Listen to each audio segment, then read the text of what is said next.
बेटा ज्यादा इंतजार नहीं करना है, जाओ, मेरा आशीर्वाद है। लेकिन एक बात का ध्यान रखना, तुम पहरेदार बन करके पहरेदारी करना,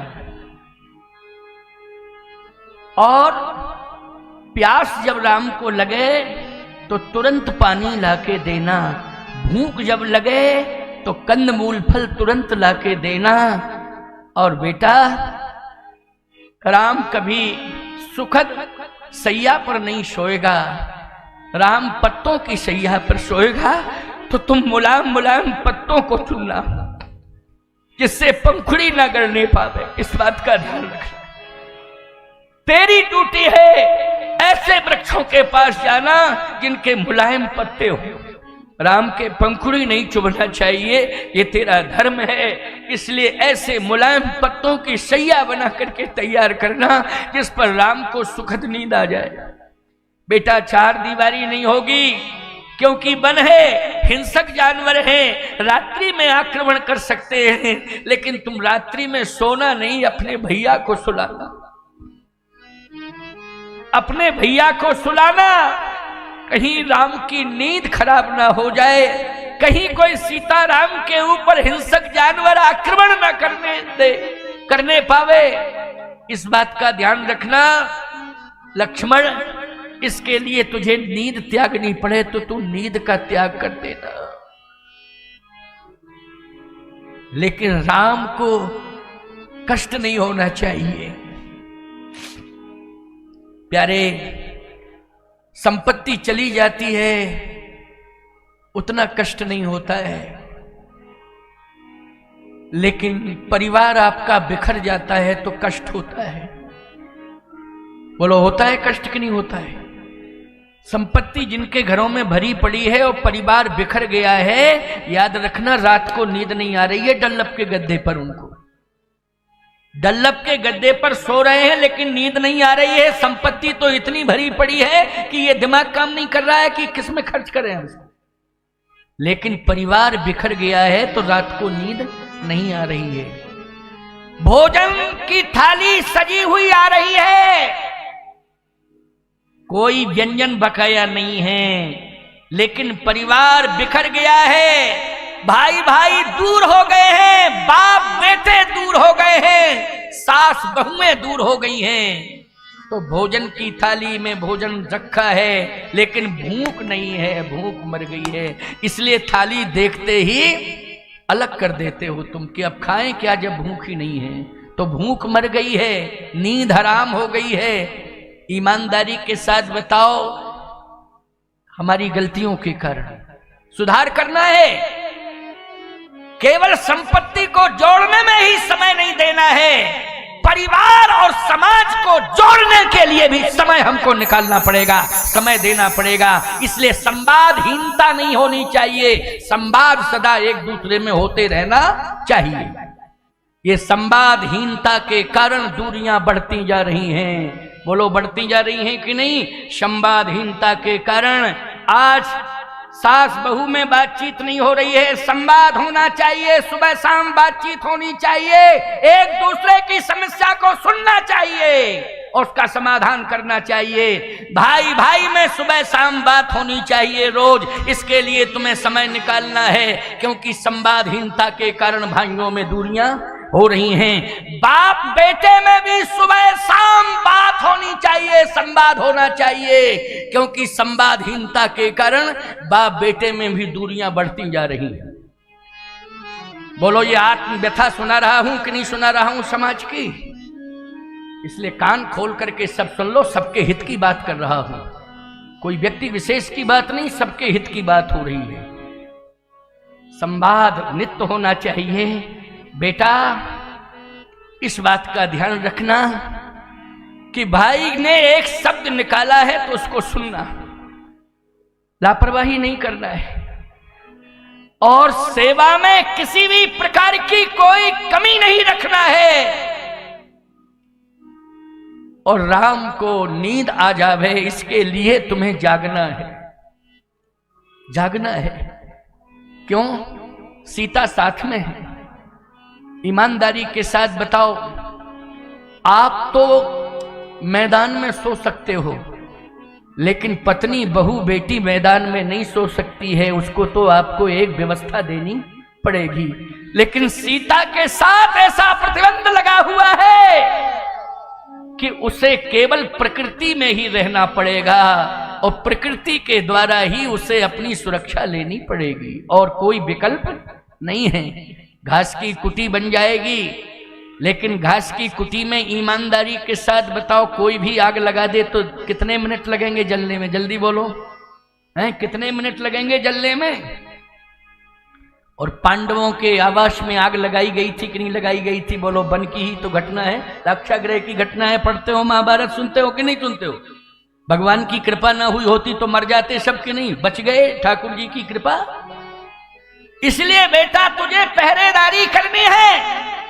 मैं कहता हूं कि भीम के रहते हुए आग लग गई, बोलो लगी आग जंगल में कि नहीं? लेकिन लक्ष्मण के रहते हुए कोई घटना बताओ, आप बताइए घटना, कोई राम के साथ घटना घटी हो। ये तो सीता माता ने पता नहीं क्या लीला की है कि पर्णकुटी से लक्ष्मण को जबरदस्ती भेज दिया है, अपने से दूर किया है। नहीं तो रावण के बाप की हिम्मत नहीं थी कि आ जाता हूं, रावण के बाप की हिम्मत नहीं थी कि वहां आ जाता।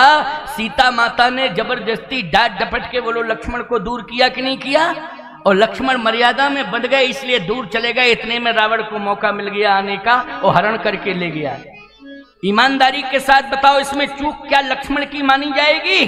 कोई चूक नहीं है लक्ष्मण की। लक्ष्मण जाना ही नहीं चाहते हैं। लक्ष्मण जी तो कहते हैं मैया मैं आपके पास रहूंगा, भैया कह के गए हैं। और मेरी मैया ने भी आशीर्वाद दिया था, जब भेजा था तो कहा था ध्यान रखना ध्यान रखना ध्यान रखना लक्ष्मण। इसलिए मैं मैया यहां से हटूंगा नहीं। लेकिन सीता माता ने वाल्मीकि रामायण में तो बहुत कुछ कह डाला है, वो कहने के लायक शब्द नहीं है, बस रामचरितमानस की व्याख्या हो रही है, इसलिए इतना ही कहना पर्याप्त है। मरम बचन सीता जब बोला, हरि प्रेरित लक्ष्मण मन डोला, बस इतना ही कहना पर्याप्त है। लेकिन ये शिक्षा, ये प्रेरणा किसने दी है बोलो? ये प्रेरणा दी है सुमित्रा माता ने, और परिवार को टूटने से बचाया है माताओं ने। आज दोष माताओं के ऊपर जाता है। परिवार अगर बिखरता है, परिवार टूटता है, दूरियां होती हैं, तो दोष नारी जगत पर जाता है। बोलो जाता है कि नहीं जाता है? लेकिन प्रमाण है रामचरितमानस का कि अयोध्या की तीनों महारानियों ने, याद रखना, राम की इच्छा से कैकेयी माता ने कदम उठाया है, ये राम की इच्छा है। लेकिन बन जाने के बाद ईमानदारी के साथ बताओ, कैकेयी को किसने संभाला है? कैकेयी को भरत ने नहीं संभाला है, कैकेयी को मंथरा ने नहीं संभाला है, कैकेयी को 14 साल कौशल्या ने संभाला है। किसने संभाला है? कौशल्या ने संभाला है, मरने नहीं दिया है उसको, याद रखना। यह है कौशल्या का चरित्र। इसलिए नारी में बड़ी ताकत है। नारी को दोष देना निश्चित रूप से कहीं ना कहीं बहुत बड़ी भूल हो रही है। और यदि भूल हो रही है तो इस पर नारी जगत को समझना पड़ेगा और डिसीजन लेना पड़ेगा नारी समझ को। इसलिए परिवर्तन करने की आवश्यकता है। लक्ष्मण जी ने कहा मैया आपने जो भी मुझे आदेश दिया है अक्षरशः उसका पालन करूंगा। बेटा जाओ, क्योंकि राम इंतजार कर रहा है। अब राम नहीं जाएगा तेरे बिना। क्यों? क्योंकि तू फणी है और राम मणि है। बिना फणी के मणि एक कदम आगे नहीं बढ़ सकता। बोलो भाई। अच्छा, मणि को यत्र तत्र सर्वत्र कौन ले जाता है? जल्दी बोलो। फणी। मणि में पैर होते हैं? बताओ जरा। मणि में पैर होते हैं? नहीं होते हैं ना। लेकिन मणि को यत्र तत्र सर्वत्र कौन ले जाता है? फणी। इसलिए तेरे बिना एक कदम राम आगे नहीं बढ़ा पाएगा। तू है फणी और राम है मणि। जहां फणी वहां मणि, जहां मणि वहां फणी। इसलिए मणि और फणी दोनों का योग रहता है। जाओ जाओ, आशीर्वाद है मेरा। जिस समय लक्ष्मण जी चल दिए, जैसे ही चल दिए तो राम रूपी मणि तो आगे है, एक मणि बीच में आ गई, सुंदर शिरोमणि जान के। उर्मिला जी हैं शिरोमणि, तो मणि उनमें भी लगा है कि नहीं लगा है? बोलो भाई, मणि कौन है? उर्मिला भी क्या है? राम है रघुवंश मणि, तो उर्मिला जी क्या है? शिरोमणि। अब मणि, एक मणि आ गई, रखी थी वही मणि तो महल में, वहीं से निकले। तो याद रखना, प्रकाश, मणि जहां होती वहां क्या होता है? प्रकाश होता है, वहां याद रखना। इतना प्रकाश होता है कि मूसलाधार पानी बरसता रहे तो प्रकाश मंद नहीं पड़ सकता है। अच्छा, समुद्र में मणि को अगर डाल दिया जाए और 1000 वर्ष बाद भी निकाला जाए तो प्रकाश देते हुए निकलेगी कि नहीं निकलेगी? कैसे निकलेगी? प्रकाश देते हुए निकलेगी, उसका अस्तित्व समाप्ति नहीं हो सकता है। मूसलाधार पानी बरसे तब भी कुछ नहीं बिगड़ने वाला, मणि की विशेषता है। लेकिन याद रखना, फणी मणि के बिना नहीं रह सकता है। एक मणि सामने आ गई और वो है उर्मिला। ये भी मणि है, प्रकाश हो रहा है। मणि जहां होगी वहां प्रकाश होगा। जैसे ही लक्ष्मण जी महाराज जा रहे हैं तो बीच में प्रकाश है। वो प्रकाश किसका है? बोले उर्मिला जी खड़ी हैं। और जैसे ही लक्ष्मण जी निकलने लगे तो प्रणाम कर रही हैं। क्या कर रही हैं? प्रणाम कर रही हैं। पति जा रहा है, प्रणाम कर रही हैं।